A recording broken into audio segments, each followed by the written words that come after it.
Hello everyone, Mar here, Mar and today we are going to answer the question, who is the real Mr. Olympia? Well, first of all, let me get one thing straight. Samson Dauda is the Mr. Olympia. And Chris Bumstead, he's your classic physique division Olympia champion. And Keone Pearson, he is your 212 division Olympia champion. But if they want to call themselves Mr. Olympia, hey, and I was going to shake their hands, I would absolutely call them Mr. Olympia, for sure. But in the grand scheme of things, it is the open class Olympia champion that the name Mr. should be reserved for. But back in the day, say 1975, when Arnold won the Olympia event, at the end of the night, he posed down against the lightweight champion, Franco Columbu. So that would be interesting if they were to do that nowadays. Samson Dauda versus Keone Pearson, but obviously you'd throw the classic physique division champion in there as well. So today we are going to do this.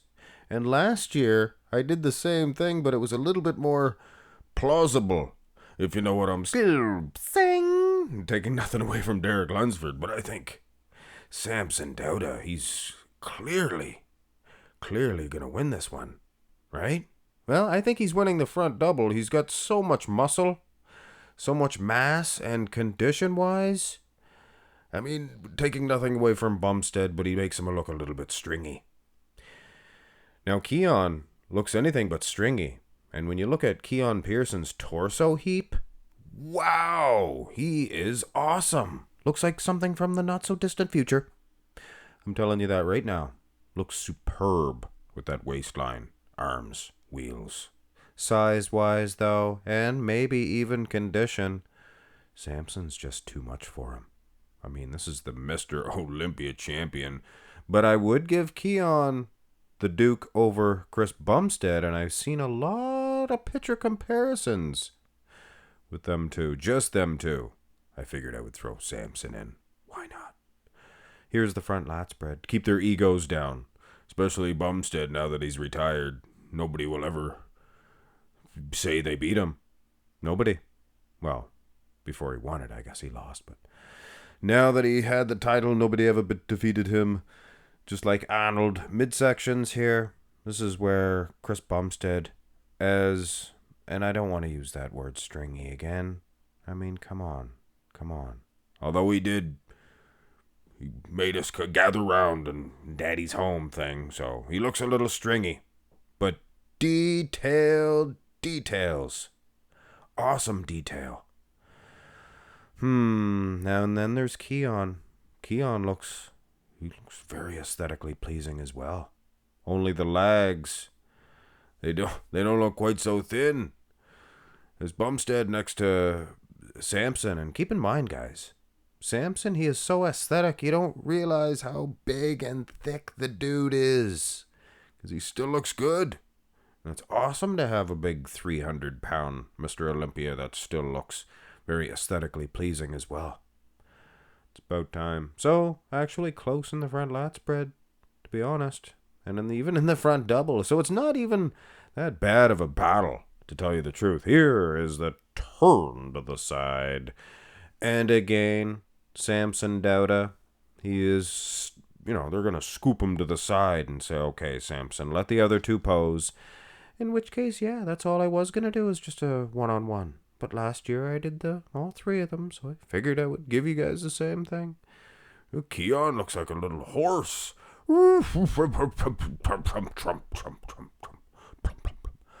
Arms as well. Big man's chest. Quads. Hey. Bumstead is peeled, man. But Keone Pearson, he has a whole newfound level of conditioning and separation.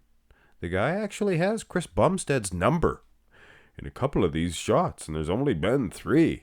I mean, so Keone Pearson, he used to be classic physique, not champion, but he was a classic physique Olympian. So he does have that type of physique. He's a little too heavy now, I can imagine. Go to the back shot, the one and only back shot. We have Samson, he's the biggest. He's probably the most conditioned. Doesn't have those striated glutes. But man, is he big. And I can hear you guys now. But Max Muscle, you made Chris Bumstead and Keone Pearson the wrong heights. Yet again, my day is ruined. Well, you probably won't even say that, but I did have this picture of them side by side back at the 2019, and look how thin they both look. Looks like they both need a good plate of meal or something to bulk up a bit. I think it's just the footage. Makes them look thin. And here's them now, and you can plainly see, in both cases, they have improved. I mean, the lower half, they look like open-class bodybuilders. Glutes, look at the hamstrings on Keone. This is a situation where Bumstead usually would get the little dookie duke, the dookie poo, on Keone. But Keone, he's a little horse here. He looks like Nick Walker. Or we probably shouldn't speak about him. At least until he comes back and shows us a little something. But anyway, Samson doesn't have those traditional striated glutes, but I think he's out of the question here, guys.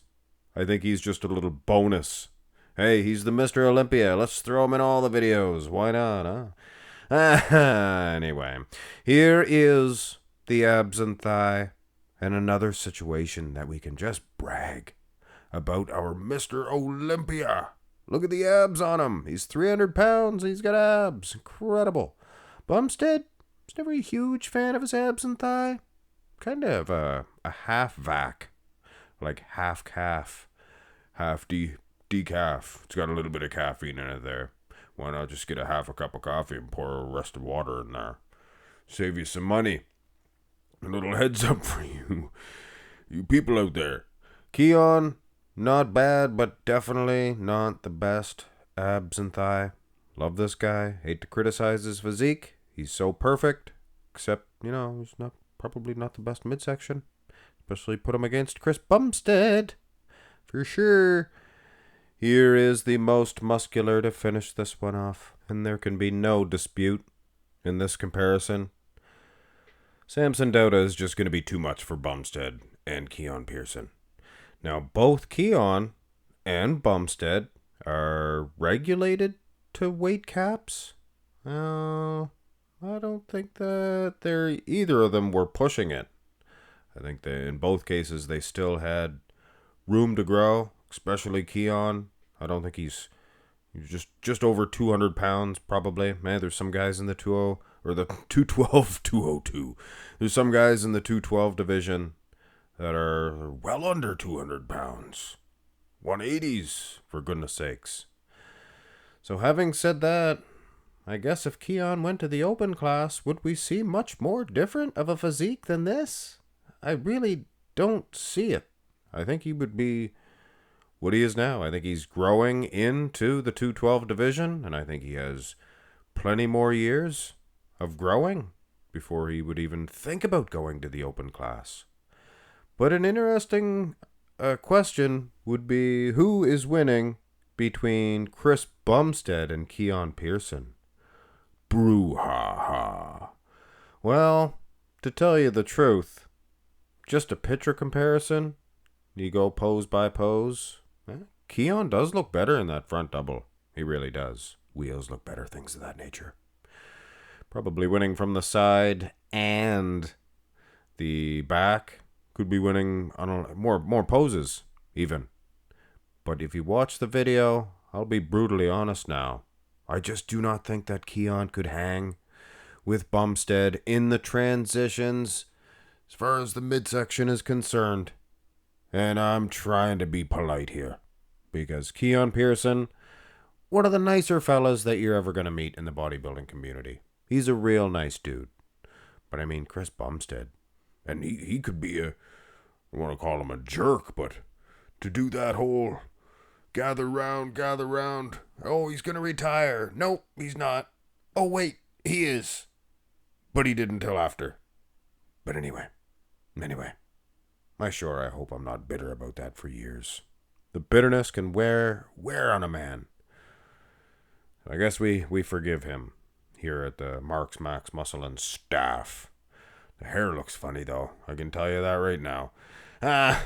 Anyway, 6-time Olympia champion, Bumstead, and one time, at least right now, Samson Dauda, Mr. Olympia, and 2-time 212 champion, Keone Pearson. And yeah, who's the real Mr. Olympia? Mr. Olympia. That's who. Have a great one, guys.